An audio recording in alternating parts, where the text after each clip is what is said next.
jadi jembatan peradaban. Yang kedua, agar adanya undang-undang pesantren dan undang-undang pendidikan itu bisa menyatu.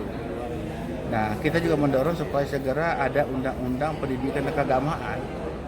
Kemarin kan spesifik itu pesantren, tapi kan agama lain yang itu juga perlu mendapatkan perhatian bahwa pendidikan agama termasuk formal dan non formal itu supaya pemerintah dengan serius menjadi jembatan untuk meningkatkan kualitas SDM semua agama, terutama pendidikan non formalnya, pendidikan di masjid, di gereja, itu ada pendidikan non formal itu perlu juga mendapat sentuhan.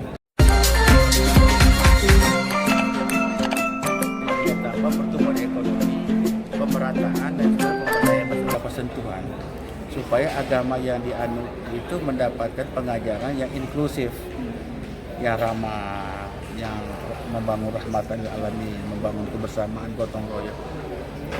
Saya melihat ini penting karena ternyata setelah saya belajar tentang sejarah agama-agama, semuanya itu ternyata bertaut itu. Semua Yahudi, Kristen, Islam itu kan bertaut. Bahkan satu keluarga. Coba kita cari benangnya.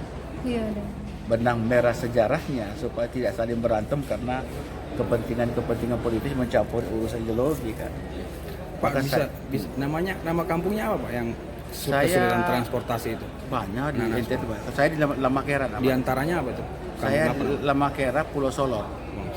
Pulau Solo. Itu kalau anak itu ekstrim 45%, 20 derajat loh naik.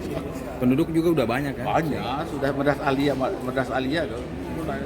Pak Menteri Sosial akan ke sana rencananya. Rencananya mau dibangun jembatan gantung. Insya Allah gitu. Ya, ada juga yang sempat viral itu kan yang. Oh banyak. Oh kalau mau viral banyak sekali. Ya. Banyak sekali. Ada orang salah berjalan kaki itu mesti nginep dulu baru ke sekolah.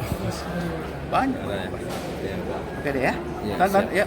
Ya. Tapi kampanye kita ada pemenang Nobel dari segi ekonomi ngangkat bahwa SD Impres keluaran Soeharto itu ternyata membantu meningkatkan pendidikan masyarakat Indonesia itu gimana? Saya kira itu tidak bisa dibantah. Fakta menunjukkan bahwa di samping SD negeri itu kan SD Impres.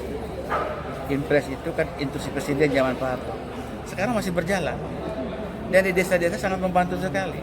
Sangat membantu dalam perspektif bahwa ternyata sarana-prasarananya tetap dijalankan. Tenaganya itu banyak yang guru-guru PNS, guru-guru honorer dan sebagainya.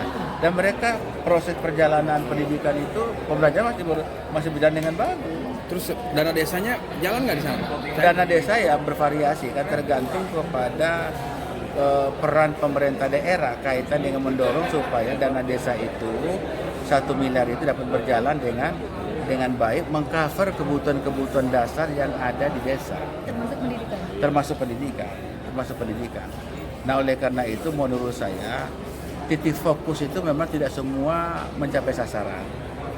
Yang mencapai sasaran dievaluasi, yang belum juga dievaluasi atau belum berjalan maksimal perlu dievaluasi sehingga 5 tahun ke depan itu dana desa yang banyak itu bisa memberi nilai tambah pertumbuhan ekonomi, pemerataan dan juga pemberdayaan masyarakat. Intinya itu. Jadi intinya itu jangan sampai nanti ketika dana desa digulirkan tapi ekonomi nggak bergerak karena salah sasaran. Itu kan begitu. Maka kita mudah-mudahan mendorong kepada pimpinan DPR yang akan datang segera mengambil inisiatif untuk mengevaluasi anggaran 5 tahun terakhir, kemudian melakukan inovasi, mendorong pemerintah melakukan perbaikan 5 tahun yang akan datang dengan mempercepat titik sasar untuk meningkatkan keterisolasian ya, desa.